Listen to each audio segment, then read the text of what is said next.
Por mais séria que seja a situação, Deus pode restaurar seu povo. Em Gálatas 5, versículos 8 a 12, o apóstolo Paulo expressa essa mesma confiança sobre os cristãos na região da Galácia. Às vezes olhamos a congregação da qual se faz parte ou consideramos o estado da irmandade em geral e com a nossa perspectiva limitada, sentimos-nos desanimados com os erros e os desvios que estão ocorrendo. Dificilmente havia uma situação ou há uma situação pior do que a dos cristãos na Galácia. Contudo, o apóstolo Paulo mantinha sua confiança numa reviravolta possível da parte dos irmãos. Precisamos hoje dessa mesma perspectiva. Nós precisamos manter a nossa confiança e o nosso otimismo sobre a obra de Deus. Vamos ler Gálatas, capítulo 5, versículos 8 a 12. O apóstolo Paulo fala o seguinte: tal persuasão não provém daquele que os chama. Um pouco de fermento leveda toda a massa. Estou convencido no Senhor de que vocês não pensarão de nenhum outro modo. Aquele que os perturba, seja quem for, sofrerá a condenação. Irmãos, se ainda estou pregando a circuncisão, por que continuo sendo perseguido? Nesse caso, o escândalo da cruz foi removido. Quanto a esses que os perturbam, quem dera que se castrassem. Repare comigo, por favor, 5 pontos em cada versículo dessa nossa leitura. Dessa grande perspectiva do apóstolo Paulo, de otimismo, mesmo na situação crítica dos Gálatas. Primeiro, vamos ver uma distinção aqui no versículo 8. Ele disse: tal persuasão não provém daquele que o chama. Quando ele diz tal persuasão, ele está se referindo a um ensino dos judaizantes, cristãos, judeus convertidos a Cristo, mas que se insistiram ainda na necessidade de receber a circuncisão e obedecer à lei de Moisés como condição da salvação. Paulo diz: isso não veio de Deus. Deus os chamou e continua chamando a abraçar apenas a boa nova de Cristo. Paulo aqui quer que os Gálatas mostrem discernimento, que exerçam esse discernimento a fim de distinguir entre o conteúdo da boa nova e o falso ensinamento. É preciso hoje também mostrar esse mesmo discernimento, pois muita gente prega doutrinas que não vêm de Deus. Talvez até seja no seu próprio grupo. Sem esse discernimento, ficaremos como aqueles mencionados por Paulo em Efésios 4, versículo 14, quando ele disse assim, que eles eram como crianças, levados de um lado para o outro pelas ondas, jogados para cá e para lá, por todo o vento de doutrina e pela astúcia e esperteza de homens que induzem ao erro. Então, a necessidade, ele diz no versículo 8, de discernimento, distinção, fazer essa distinção entre o que é verdade e o que não é. Número 2, Paulo fala de influência, no versículo 9. Um pouco de fermento leveda toda a massa, ele diz. A nova versão internacional coloca a frase entre aspas, porque reconhece a sua natureza como um provérbio corrente entre os cristãos daquela época. O fermento era algo negativo na mente dos judeus e essa ideia veio também para os cristãos. Isso por causa da Páscoa, uma festa observada pelos judeus no Antigo Testamento.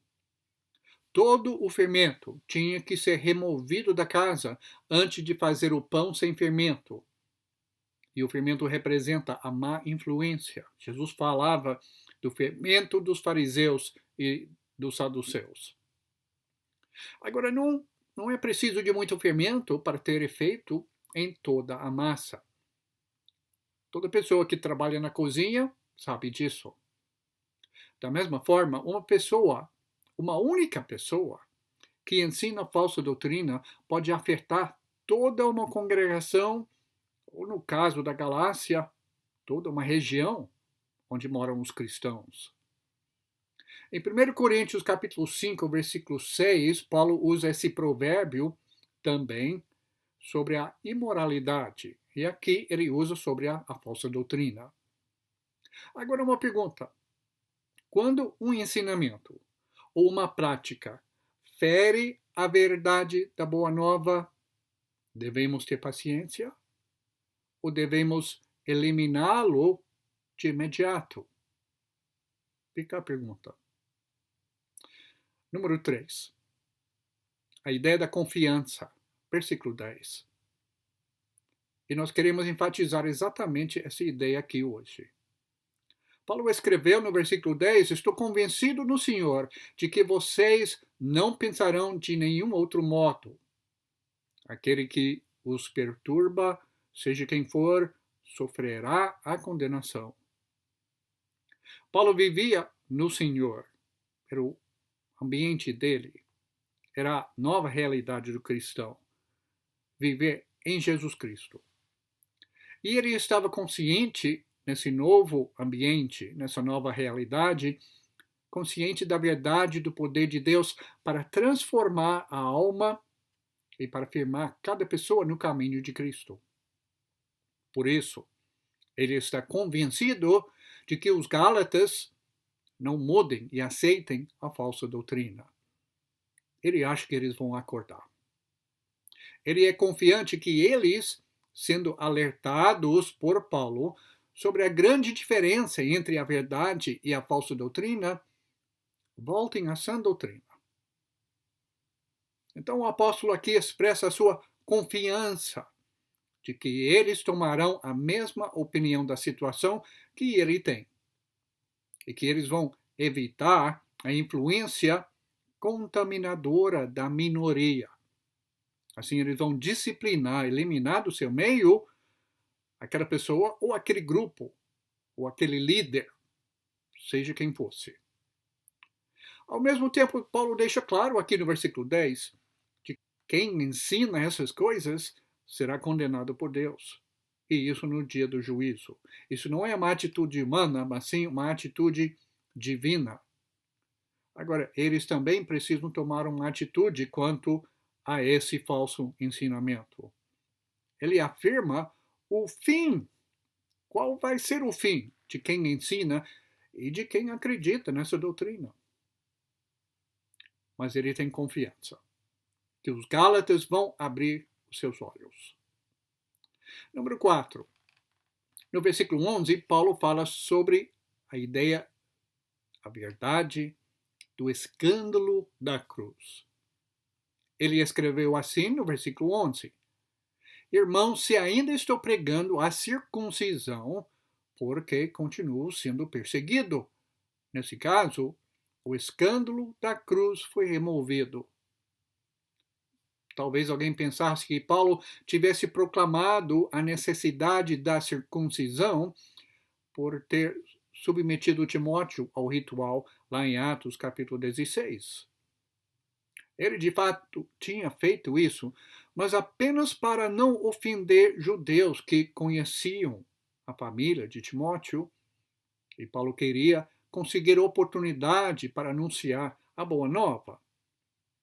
Se Paulo tivesse feito essa circuncisão de Timóteo pelo motivo exigido pelos judaizantes como questão da salvação, ele não devia ser perseguido, mas sim elogiado e apoiado pelos judaizantes. E qual é o escândalo da cruz? É a verdade que proclama a nossa incapacidade de nos salvar. A cruz diz que o homem não é capaz. Ele precisa da intervenção de Deus. E mais ainda, o escândalo da cruz é que o Messias não era um guerreiro triunfante contra os humanos que ia restabelecer o reino de Davi e Salomão em toda a sua glória. Mas sim, ele era um homem crucificado e humilhado pelos romanos. E foi nessa sua humilhação que ele nos trouxe a vitória. O ensino dos judaizantes proclamava que o homem podia ser bom, podia se salvar, podia abrir sozinho as portas do céu. Paulo diz, se isso é verdade, a cruz não significa mais nada. Número 5, Paulo fala a respeito de uma maldição, aqui no versículo 12, no final, nosso último versículo por hoje. Ele falou, quanto a esses que os perturbam, quem dera que se castrassem. Alguns estudiosos pensam que Paulo quer arrancar gargalhadas com suas palavras. Eu acho que não. Talvez ele fale dessa forma chocante, e chocante é, para acordar seus leitores. Com essas suas palavras fortes e figurativas, Paulo expressa seu desejo que os judaizantes se cortassem das relações com as congregações. Eles que enfatizavam tanto cortar a pele do membro masculino, arranque tudo, ele diz. Isso em sentido figurativo. Ele gostaria de ver as congregações livres dessas pessoas que trouxeram e criaram tanta confusão e introduziram o erro entre os Gálatas. Foi Paulo infeliz na sua expressão? Se mantemos a inspiração dos seus escritos pelo Espírito Santo, precisamos ver isso como um desejo aprovado por Deus. Agora, será que a falsa doutrina entre nós, uma doutrina que ameaça arrastar tantos fiéis para a perdição, perturba tanto a nossa alma que poderíamos expressar semelhantes desejos?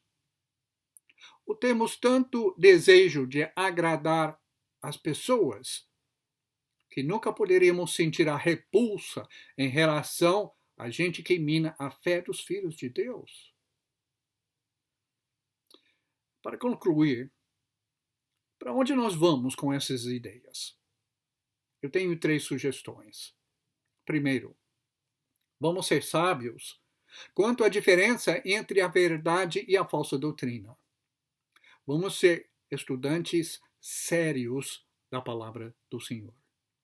Vamos conhecer a verdade para sabermos qual é a mentira, qual é a falsa doutrina.